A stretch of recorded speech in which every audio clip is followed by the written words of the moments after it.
గతంలో మీరు శాసనసభ్యుడిగా ఉన్నప్పుడు అసెంబ్లీలో ఒక పిట్టగా చెప్పారు, గోండ్ల బుచ్చి చౌదరి గారికి నడుము నొప్పి వస్తుందట, ఈ మధ్య హాస్పిటల్కి వెళ్తున్నారట ఆయన.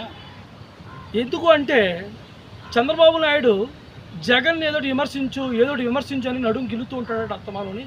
అడ నడుము గిల్లించుకుంటే ఈరోజు బుచ్చి చౌదరి పాపం హాస్పిటల్కి వెళ్తున్నాడట అని చెప్పేసి ఒక పిట్టగా చెప్పారు. మాకు చాలా సరదాగా అనిపించింది. అది రివర్స్ అయ్యి మీ నడుము గిల్లుతున్నాడు, మీరు నడుము గిల్లించుకుంటున్నారు. రాజా గారు, జగన్మోహన్ రెడ్డి మీ నడుము గిల్లాడా?